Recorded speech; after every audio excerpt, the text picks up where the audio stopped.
Bismillahirrahmanirrahim. Alhamdulillahi Rabbil Alamin. Wassalatu wassalamu ala ashrafil mursalin. Sayyidina Muhammadin khatamin nabiyyin wa ala alihi wa sahbihi ajma'in. Allahumma inna nas'aluka ilman nafi'an wa qalban khashi'an وعملا متقبلا ورزقا واسعا يا فتاه يا عليم نور قلوبنا بنور معرفتك لا إله إلا أنت سبحانك إني كنت من الظالمين بسم الله الذي لا يضر مع اسمه شيء في الأرض ولا في السماء إنه هو السميع العليم. Assalamualaikum warahmatullahi ta'ala wabarakatuh. Apa khabar semua? Baru dorang tengok, tak apa. Terima kasih Nurdiana Razak. Sentiasa ni saudara saya dari seberang.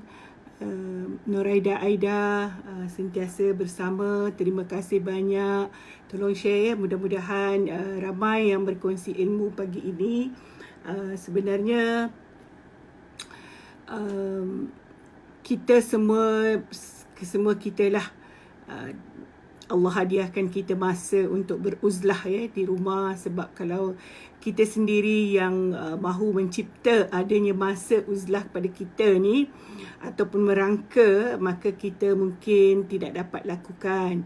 Tetapi Allah dah tentukan, maka kita semua berada di rumah.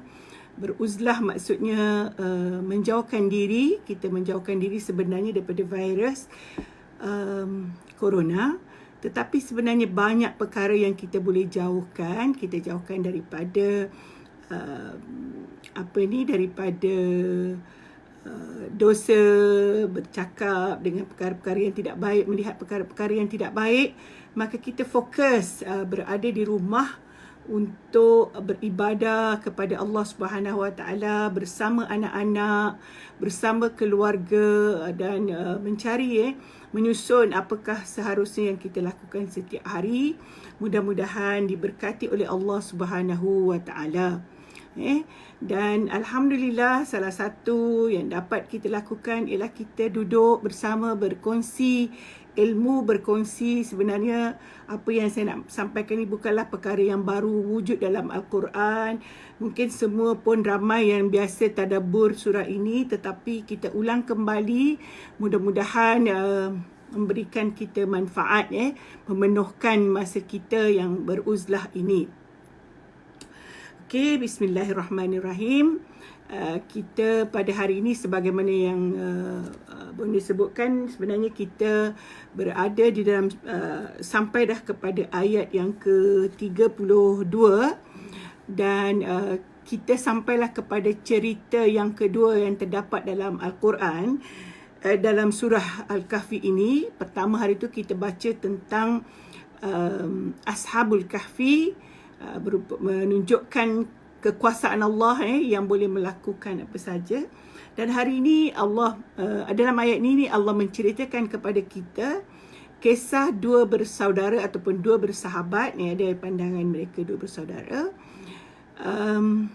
yang seorang daripadanya Allah kurniakannya kebun, taman, dipanggil kebun, taman lah Arab sebut, jannah, yang dipenuhi dengan tanaman-tanaman dan harta yang seharusnya dia syukuri. Okey, sebelum kita mula saya nak lihat dulu siapa-siapa yang ada.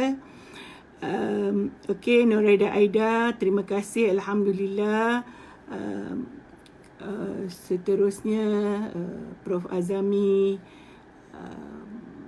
siapa lagi yang ada ni, Zulfathi, ni cucu saya, cucu abang. Yusliza, anak saudara yang baik hati, Aduka, Rimba dan ramai lagi, Nurhayati. Cantiknya Mak Ugat, terima kasih anakku sayang.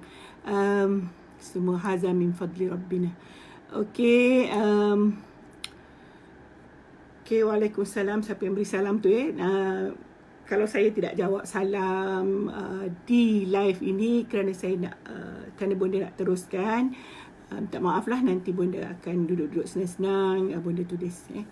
Okey, Bismillahirrahmanirrahim. Auzubillahi minasyaitonirrajim. Bismillahirrahmanirrahim. Kita terus kepada ayat yang kita nak baca. وَضْرِبْ لَهُمْ مَثَلًا رَجُلَيْنِ جَعَلْنَا لِأَحَدِهِمَا جَنَّتَيْنِ مِنْ أَعْنَابٍ وَحَفَظْنَاهُمَا بِنَخْلٍ وَجَعَلْنَا بَيْنَهُمَا زَرْعًا. Okey, dan kami berikan perumpamaan. Contoh bonda sebut dalam Al-Quran hari itu bahawa di antara kaedah Allah Subhanahu Wa Taala menyampaikan ilmu kepada kita, menyampaikan syariatnya, menyampaikan pengajarannya ialah dengan memberikan cerita ataupun kisah. Dan yang ini memang jelas cerita ini berlaku, tapi Allah sebut lagi sebagai perumpamaan kepada mereka. Ini sebenarnya masih lagi dia nak taklid ataupun nak berikan ulasan apa yang dibuat oleh orang yang kafir yang kita sebut pada ayat yang lepas. Mereka ini engkar. Jadi diberikan perumpamaan dua orang lelaki. Ja'alna li ahadihima, salah seorang daripadanya ada dua taman ataupun ada dua kebun yang kita orang Melayu panggil kebun. Arab ni panggil jannah, sebab jannah tu sebab dia ada tanam-tanaman yang indah, yang subur, cantik. Jadi panggil memang jannah lah, taman min a'nabin, yang ada anggur wa hafaqna bainahuma bidakhlin, dan di sekitarnya. Cuba kita, benda selalu sebut Al-Quran ini menceritakan seolah kita berada di taman itu. Dia ada anggur-anggur, wa hafaqna bainahuma, dan di sekitarnya ada pohon kurma. Boleh bayang siapa yang selalu pergi taman kurma, biasa nampak anggur. Kat rumah bonda ni ada anggur sepokok tapi susah nak berbuah, belum sempat manis. Dia ada penunggunya Okey, tapi dia ini kebun yang luas, bukan anggur sepokok, penuh, dan ada dikelilingi pula pohon kurma. Wa ja'alna bainahuma zar'a, dan banyak lagi tanaman-tanaman. Kalau kita sekarang selalu kita kata tanaman sampingan, dia banyak lagi tanaman lain yang penuh dengan taman itu. So kita boleh bayangkanlah menghijau, kalau berbuah cantiknya bagaimana, buah anggur itu, buah kurma dan tanaman-tanaman lain yang subur. Kalau kita sebagai pemilik tanah, pemilik kebun serupa itu, apa yang kita rasa dan apa yang perlu kita lakukan. Sebelum bonda, maksudnya yang penting juga rasanya bonda nak ceritakan tentang rajulain ini, tentang dua lelaki ini sebagaimana yang dikupas oleh ulama tafsir. Dua lelaki ini, kisah ini ada disebut juga dalam surah yang lain, nanti bonda akan terangkan. Tapi saya nak sebut dulu dua lelaki ini. Ada yang mengatakan, ulama tafsir mengatakan mereka ni adik-beradik. Salah seorang daripada beriman kepada Allah dan seorang lagi kafir. Yang beriman kepada Allah itu mengikut riwayat yang mungkin rasanya lebih sahih lah kalau saya sebutkan yang itu. Saya dah banyak baca dan itu lebih tepat pada pandangan bonda lah. Iaitulah Abu Salamah, suami kepada Ummu Salamah sebelum, sebab Ummu Salamah ini seorang janda yang agak berumur ketika dia berkahwin dengan Rasulullah. Jadi sebelum dia berkahwin dengan Rasulullah, suami dia inilah yang bernama Abu Salamah, pemilik jannah tadi. Ini kalau nak rujuk cerita ini ada dalam Al-Qurtubi, dia ceritakan itu riwayatnya. Banyak lagi cerita-cerita sebenarnya tentang siapakah ini. Saya ambil yang ini kerana ini mungkin lebih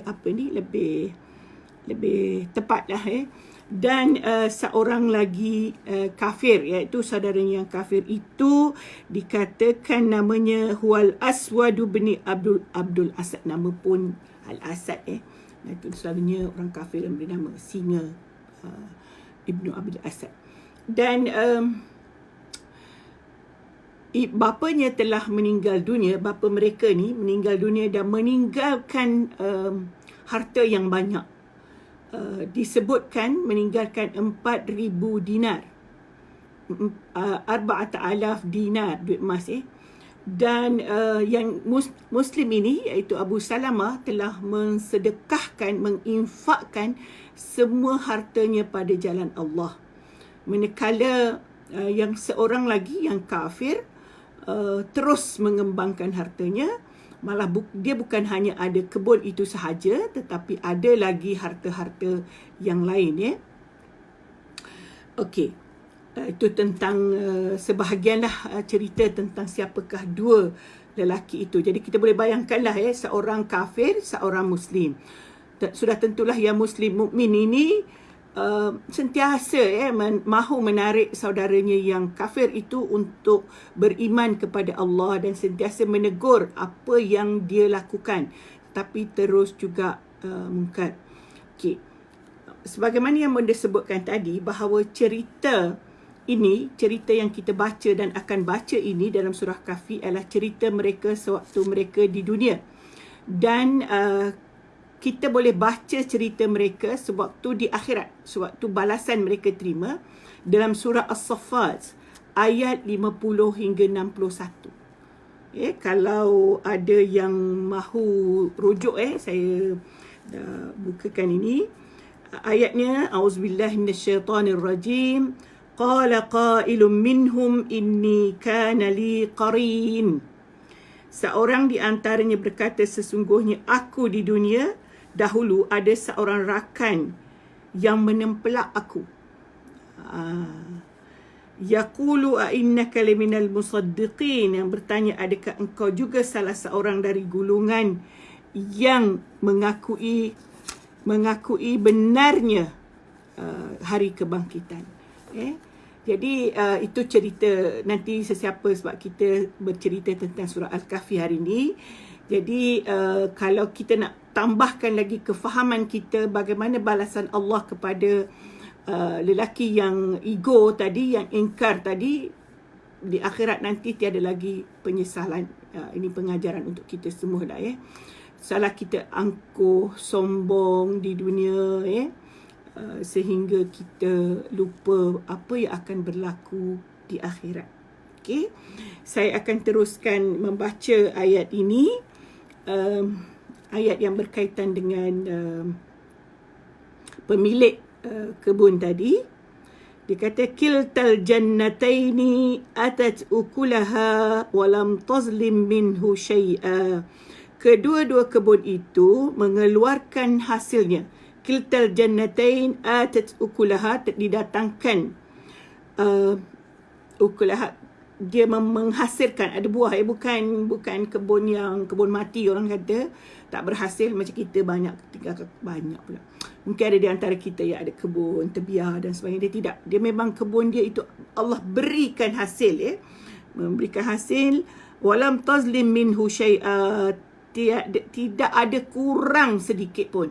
Maksudnya buahnya lebat, menarik boleh kita bayang wa fajjarna hilalahuma nahara, dan Allah sediakan anak sungai, Allah sediakan sungai di dalam kebun itu. Pengairannya memang cukup bukan perairannya terpaksa ditarik dari sana sini, tapi di dalam taman itu sendiri, di dalam kebun itu sendiri disediakan dengan air. Jadi kita lihat boleh bayang bagaimana indahnya. Sebab kalau kita jadi tuan kebun kita kering, kita susah dan tanah itu tidak subur. Jadi memang maksudnya tanah yang diceritakan oleh Allah Subhanahu Wa Taala dalam ayat ini sungguh subur. Wa kana lahu samarun, dan ada buah-buahan, kebun itu ada mempunyai harta yang okey, wa kana lahu samarun faqala li sahibihi, dan dia berkata wa huwa yuhawiruhu ana aktsaru minka malan wa azzu nafara. Dia ni yang macam kita cerita, dia ada seorang saudara ataupun sahabat lah, kita pun tak pasti dia ni adik-beradik, tapi ikut ceritanya dia adik-beradik. Yang pentingnya dia 2 orang, kerana dalam ayat ini menyebutkan wa huwa yuhawiruhu, dan dia berdiskusi. Yuhawir, muhawarah ini berbincang, berdiskusi, bukan dia bercakap seorang-seorang. Jadi dia kata, yang kaya ni lah cakap apa? Ana aktsaru minka malan wa azzu nafara. Aku ni lebih banyak harta daripada kamu, dan aku ini adalah lebih banyak pengikut. Dalam cerita, dalam kisah yang mengatakan siapakah dia yang pengikut yang dia maksudkan, dia ni ada khadam, dia ada saudara mara yang menyokong dia, ada pengikut lah, sebab dia orang kaya. Biasalah kan, orang kaya ni ramai juga pengikutnya, sebab mungkin mahu menumpang tuah dengan kekayaan itu atau sebagainya. Dengan sebab itu dia angkuh dan sombong kepada saudara yang seorang lagi tadi. Wa dakhala jannatahu, dan dia pun masuk ke dalam tamannya itu, wa huwa zalimun li nafsihi, dan dia menzalimi dirinya. Maaf, kita pula hidung kena habuk kot pagi tadi.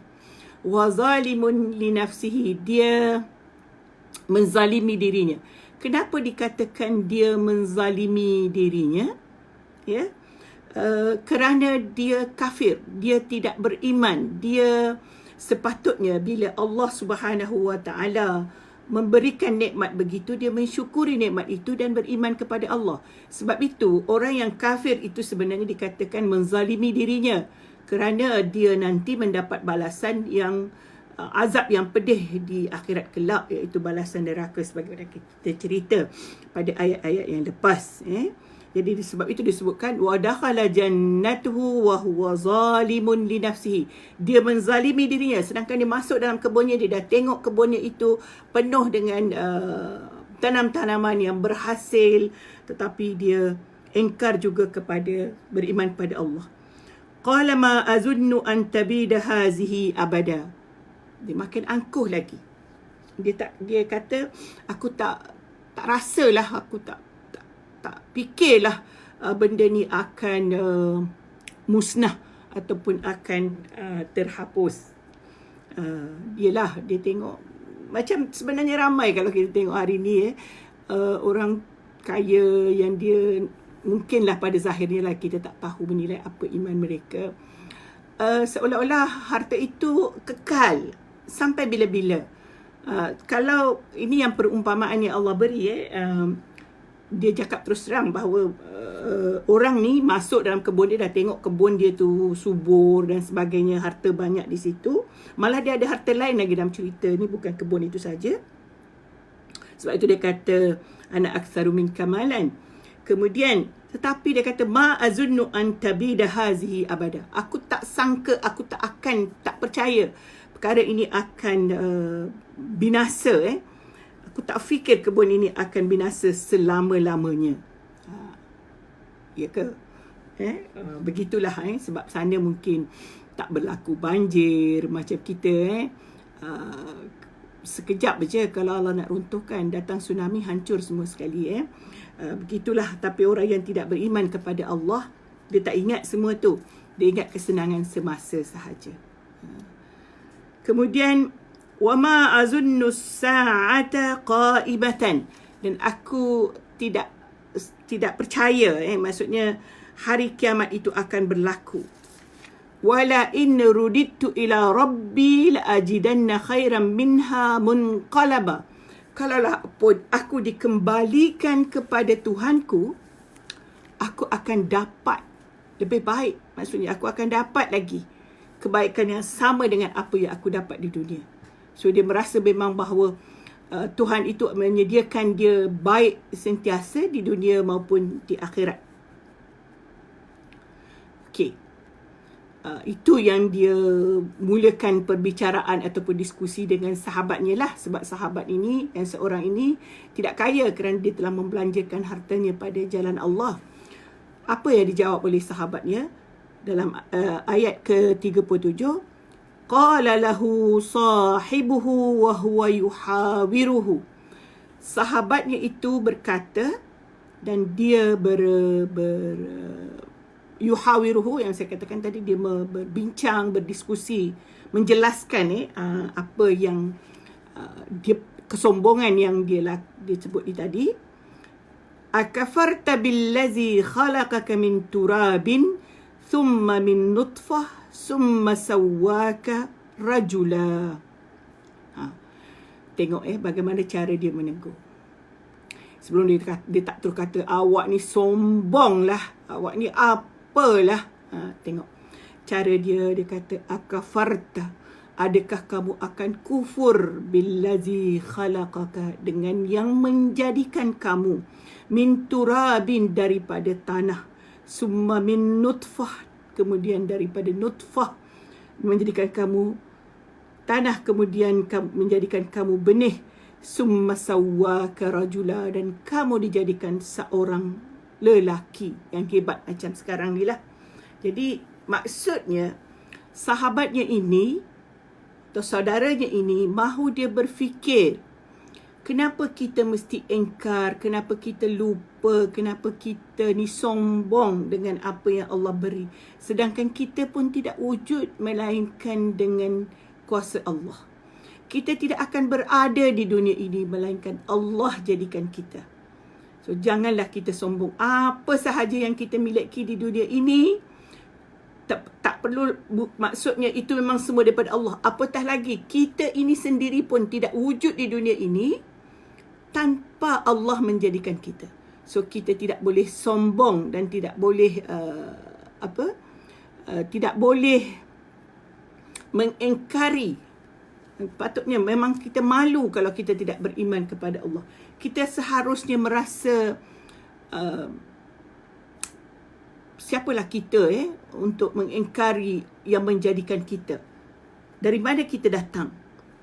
Itu yang kita perlu fikirkan. Begitulah sahabatnya tadi atau saudaranya mengingatkan dia. Lakinna, akan tetapi aku sendiri, maksudnya sahabat cakap tadi, huwallahu rabbi wa la usyriku bi rabbi ahada. Allah itulah Tuhanku dan aku tidak mensyirikkan Tuhanku dengan sesuatu. Walaula iz dakhalta jannataka qulta ma sya Allah.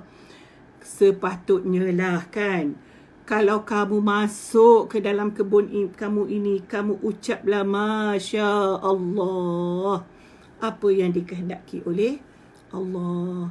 Kalau kita lihat sesuatu yang baik, sebenarnya sesuatu yang tidak baik pun kita ucap Masya Allah juga. Tetapi kerana kita semua itu kehendak Allah. Tetapi kalau kita melihat bagaimana seronoknya kita mendapat kejayaan, seronoknya kita mendapat anugerah Allah Subhanahu Wa Taala, memang kita pulangkan kepada Allah. Kita tidak boleh kata itu adalah keistimewaanku, tetapi itu adalah pemberian Allah yang aku mesti kembalikan kepadanya. Masya Allah, la quwwata illa billah.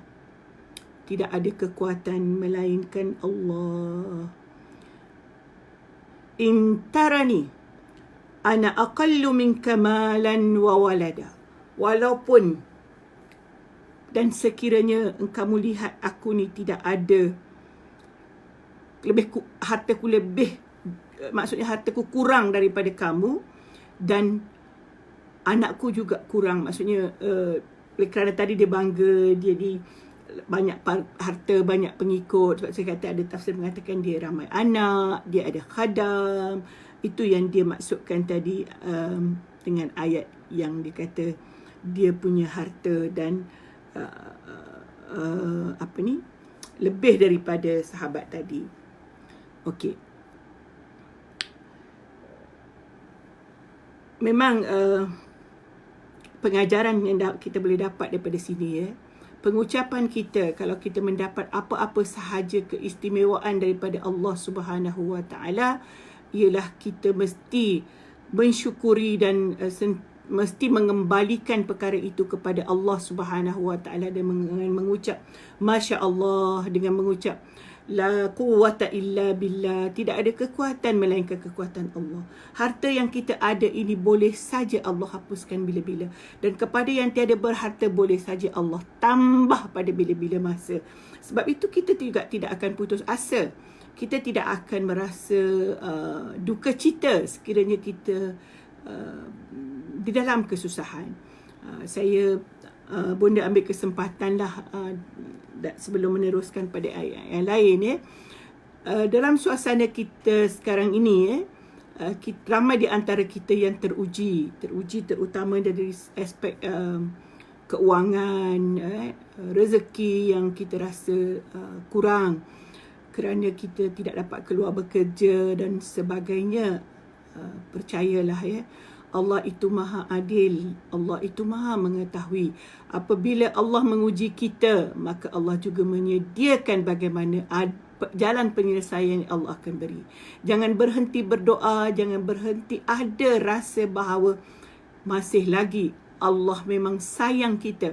Allah sangat sayang kepada kita, maka Allah uji lebih kepada kita.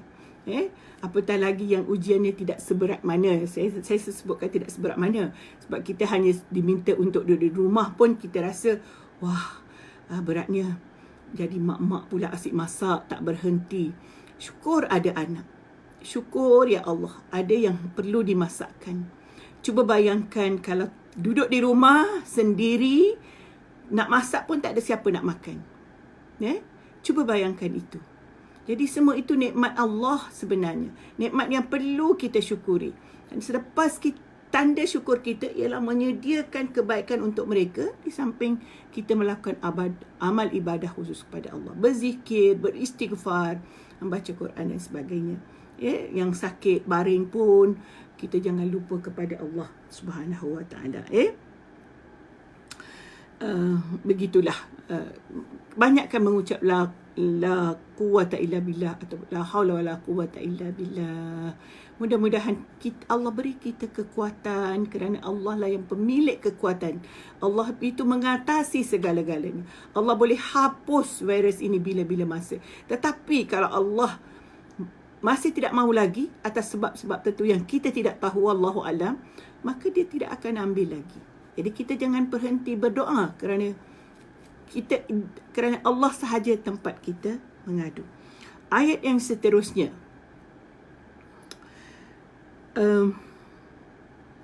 Bismillahirrahmanirrahim. Ayat yang ke-40 Fa'asa rabbi ayyu'tina khairan min jannatika wa yursila 'alayha husbanan minas sama'i fatusbiha sa'idan zalaqa. Saya selalu mulut tersasul-sasul minta maaf perkara dia berlaku sebenarnya selepas saya tak berapa sihat. Dia kadang-kadang line yang saya nak sebut line dia keluar. Tapi itu pun saya dah syukur sangat dapat bersama sentiasa sahabat sekalian. Doakanlah mudah-mudahan kita semua terus sihat. Tapi saya perasan dah saya selalu terfikir kenapa line yang saya nak sebut, line yang saya sebut. Itulah dia. Bila Allah tarik sikit nikmat, kita yakin bahawa Allah sebenarnya mengingatkan kita kepada sesuatu yang sepatutnya kita perbaiki. Fa'asa Rabbi, mudah-mudahan dia kata Tuhanku akan mengurniakan aku lebih baik daripada kebunmu. Itu dia cakap awak janganlah, dia tak katalah kamu janganlah sombong sangat, tapi dia terus tunjukkan bagaimana dia berdoa kepada Allah. Wahai sahabat, mudah-mudahan Allah akan berikan aku, kurniakan kepada aku lebih baik daripada jannat, daripada taman ataupun kebun kamu ini. Wa yursila 'alaiha husbana, dan Allah akan dan akan menimpakannya dengan wa yursila 'alaiha husbana, di mana dia kata boleh jadi aku bimbang sebenarnya kebun kamu ni Allah akan timpakan bala. Jadi maksud sahabat tadi cuba peringatkan bahawa Allah boleh ambil bila-bila masa sahaja harta yang ada pada kamu ini. Minas sama, daripada langit, fatus biha sa'idan, dan dia akan menjadi kebun yang tandus, kering. Kalau Allah nak tarik, dia tadi dia sedia, kita dah baca dia ada sungai, kita boleh bayangkan ada sungai. Tapi Allah boleh tarik air itu, keringkan airnya, dan tidak akan ada lagi air yang mengalir dan memberikan pengairan, dan menjadilah dia kebun yang tandus. Kita tidak boleh sombong atas apa yang kita ada. Begitu juga dia bukan kebun sahaja saya nak sebut ni. Apa sahaja yang kita ada. Kesihatan, kita rasa sihat, kita boleh bekerja setiap hari. Allah boleh tarik kesihatan kita. Kita ada masa, kita kata esoklah, lusalah. Maka itulah yang berlaku hari ini. Sebelum berlaku kawalan ini, kita rasa kita ada masa lagi, boleh buat itu, boleh buat ini. Tapi Allah akhirnya mengambil masa itu dan menentukan bahawa kita tidak boleh keluar. Kerana penyakit ataupun virus yang berlaku sekarang, virus ini dia tak pindah dari rumah ke rumah ataupun dari seorang ke seorang, melainkan kita yang pergi cari dia. Kita yang mendekati dia, dia berpindah lah.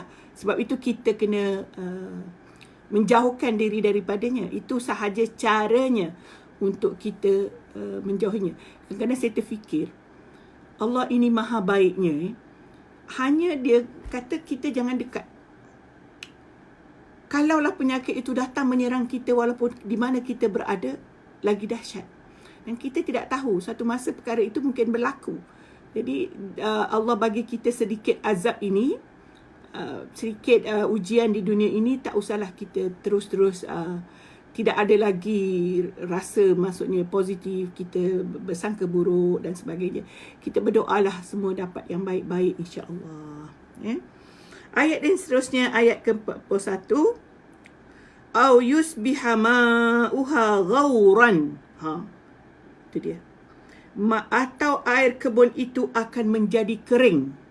Saya sebut dah tadi. Bayangkan air yang mengairkan sungai tadi, yang menjadikan sawah itu, kebun itu ada air, kebun anggur, kebun kurma, kebun yang disebutlah, bukanlah dia cerita sawah padi, tetapi samalah juga kedudukannya tu. Maksudnya tidak ada air, ditelan bumi, ma'uha ghauran falan tastati'a lahu talaba, maka ketika itu engkau tidak boleh mencarinya lagi. Bila Allah tarik, maka kamu tidak akan dapat lagi mengatakan, ya Allah, kembalikanlah air itu. Kerana kamu ego, kerana kamu sombong, kerana kamu tidak mengingati akan pemberian dia sewaktu kamu ada. Itu kita kena ingat, Walaupun cerita ini tentang cerita dua orang itu, tetapi ini pengajaran. Sebab itu di awal lagi Allah sebutkan wadrib, dan diberikan contoh, diberikan perumpamaan untuk kita sentiasa ingat, sentiasa beringat apabila Allah beri kita kesenangan, Allah berikan kita anak, kita bergembira dengan anak-anak kita. Malah ada yang sedih, yang marah-marah pula sebab kena jaga. Tolonglah, umur di tangan Allah. Allah lah yang memberikan kita, maka kita peliharalah dia sebaiknya. Dan jangan pula kita berbangga kerana kita ada, ramai orang lain tiada. Kerana itu juga pemberian Allah.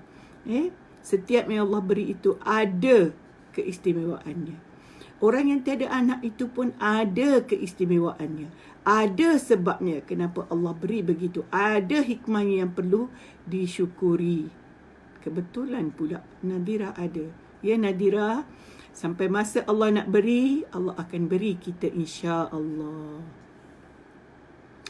Dan seterusnya, ayat yang ke-42, wa uhita bi thamarihi فأصبح يقلب كفيه على ما أنفق فيها وهي خاوية. Dan segala tanaman serta harta benda itu pun dibinasakan. Dia nak beri peringatan lah supaya mudah-mudahan kita takutlah. Janganlah kita rasa kita ada semua itu, kita bahagia dengan kekayaan yang kita ada. Kalau kita mungkin bukan pekebun, kita ada pangkat, kita jadi bos. Ada masa Allah boleh tarik pangkat kita. Boleh jadi syarikat kita jatuh merudum. Boleh jadi macam-macam boleh berlaku sehinggalah kita juga akan sama menjadi miskin dengan orang yang kita hina. Fa-asbaha yuqallibu kaffaihi, dan jadilah ia membalik-balikkan kedua tapak tangan. Tahu tak, kalau kita dah tak ada apa kan, kita maksud Allah tak adalah. Itu maksud balik-balikkan kedua tapak tangan. Kita rasa ya Allah tak ada dah kan. Manusia biasa buat macam tu ya, kata habis dah kan. Itulah saya kata Quran ni menceritakan sesuatu yang kita boleh bayangkan sebenarnya apa yang boleh berlaku. Apa yang berlaku. Jadi ceritanya amat jelas. Kalau kita baca Quran tu, kita bacalah tafsiran terjemahannya, kita boleh jelas nampak apa sebenarnya kisah dan kita boleh hayati. فأصبح يقلب كفيه على ما أنفق فيها وهي خاوية. Dan mulalah dia menyesal dan dia rasa apa yang berlaku pada kebun dia itu telah pun hancur, runtuh, tak ada apa-apa lagi. Wahia khawiyatun ala urushiha. Sebelum ini bukan main lagi dia bangga-bangga dengan kebun-kebun tadi. Wa yaqulu, barulah dia berkata, ya laitani lam usyrik bi rabbi ahada. Alangkah baiknya kalau aku tidak menyekutukan Allah. Jadi dia kata, kalau sampai pada ketika itu barulah kamu nak menyesal, barulah nak kata, ya Allah, aku tidak mensyirikkan Tuhanku dengan sesuatu. Jadi kita memang sentiasa beringat bahawa Allah Subhanahu Wa Taala itu milik kepada semua harta yang kita ada, dan dia boleh ambil pada ketika bila mana yang dikehendaki. Sebab tu saya ulang sekali lagi bahawa Allah Subhanahu Wa Taala, tengok pukul berapa, masih ada masa lagi, bahawa Allah Subhanahu Wa Taala meletakkan ataupun memberikan harta kepada kita itu hanyalah sementara, dan hanya meletak untuk menyerahkan kepada kita bagaimana kita membahagikan kepada yang sepatutnya. Kerana itu bukan milik kita semua. Ada milik orang lain yang perlu kita beri. Kalau kita ada banyak hari ini, kita bergaji 20,000, 30,000, mungkin hak kita hanya 2,000 atau 3,000, atau sepatutnya yang kita gunakan, yang lebihnya kita belanjakan. Saya sebut banyak sangat mungkin kita kalau kita bergaji 2,000, memanglah itu cukuplah untuk kita, untuk anak-anak kita. Bergaji 4,000 masih cukup lagi, insya-Allah. Sebenarnya sikit pun cukup, banyak pun cukup. Yang penting kita mensyukuri Allah Subhanahu Wa Taala dan sentiasa menyerahkan kepada Allah apa yang kita terima dengan penuh kesyukuran. Insya-Allah Allah meredai kesemuanya. Okey, saya kira kita baca ayat itu sampai di situ saja hari ini untuk dan kita akan sambung ke ayat 43 pada hari Khamis, insya-Allah. Saya akan ambil masa sedikit untuk memperingatkan tentang tanggungjawab kita hari ini. Saya ulang sekali lagi bahawa apa yang kita ada hari ini ialah satu uzlah. Kita menjauhkan diri daripada kesibukan, menjauhkan diri daripada berhubungan maksudnya berinteraksi dengan masyarakat luar, tapi kita masih ada anak-anak, masih ada saudara mara, masih ada lagi kita boleh live, kita masih lagi boleh tengok TV, kita masih lagi boleh lihat ada dalam media sosial, bercerita, bersembang telefon. Kita boleh lagi video call dengan mak kita, bapa kita, ya, kalau kita berjauhan, saudara mara kita, berinteraksilah dengan mereka dengan sebaiknya. Keluarkanlah kata-kata yang baik, tulislah kata-kata yang baik, tulislah kata-kata positif. Kalau mencari ilmu di media sosial, ya, carilah yang baik-baik. Carilah yang tidak memberikan kita tekanan, memberikan kita menambah na'udzubillah dosa, ya. Jadi kita dengar yang baik-baik, walaupun kadang-kadang kita lihat ada ustazah tu beri tazkirah. Perkara itu biasa kita dengar, kita rasalah, terutama orang yang ada ilmu agama lah, dia kata perkara ni aku dah tahu lama dah. Sebenarnya tidak boleh begitu, ya. Bila kita mendengar, insya-Allah kita akan ada pahala, kita niat, ya, kita mencari ilmu, kita baca doa mendapat ilmu, insya-Allah kita dapat pahala. Jadi saya harap sekali lagi tolonglah share lah live ini, mudah-mudahan memberi faedah kepada orang lain, memberi faedah kepada kita, dan kita diganjari oleh Allah SWT pahala. Kita tahu dalam suasana sekarang ini ramai orang yang rasa perlu memenuhkan masa yang terluang, dan bonda mengharapkan sedikit sumbangan pinjaman ilmu daripada Allah ini akan memberikan manfaat dan memberikan peringatan. Sekali lagi bonda ulang, ya, bukan bonda live ini kerana bonda rasa bonda ini pandai, bonda rasa bonda ini pakar bidang ini, tidak, ya. Cuma bonda share, mudah-mudahan bonda juga dirahmati oleh Allah SWT, menjadi ibadah, dan para penonton, para semua yang bersama bonda ini juga merupakan dapat pahala sebagai seorang yang berniat untuk mendapatkan ilmu, berniat untuk mendapatkan kesedaran dengan membaca surah yang baik ini, dengan membaca Al-Quran.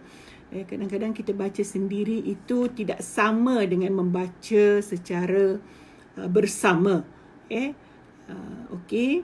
Jadi marilah kita berdoa kepada Allah, mudah-mudahan kita sentiasa dirahmati dan sentiasa dilindungi oleh Allah, sentiasa mendapatkan kebahagiaan dan rahmat daripada Allah SWT. Okey, kita baca doa sama-sama. Bismillahirrahmanirrahim. Allahumma qsim lana min khasyatika ma tahulu bihi bainana wa baina ma'siyatika, wa min ta'atika ma tuballighna bihi jannataka, wa min al-yaqin ma tuhawwinu bihi alaina masa'ib ad-dunya, wa mat'ana bi asma'ina wa absarina wa quwwatina ma ahyaytana waj'alhu al-waritha minna waj'al tharana ala man zalamana وانصرنا على من عادانا ولا تجعل مصيبتنا في ديننا ولا تجعل الدنيا أكبر همنا ولا مبلغ علمنا ولا تسلط علينا من لا يخافك ولا يرحمنا ربنا آتنا في الدنيا حسنة وفي الآخرة حسنة وقنا عذاب النار والحمد لله رب العالمين. Wassalamualaikum warahmatullahi taala wabarakatuh.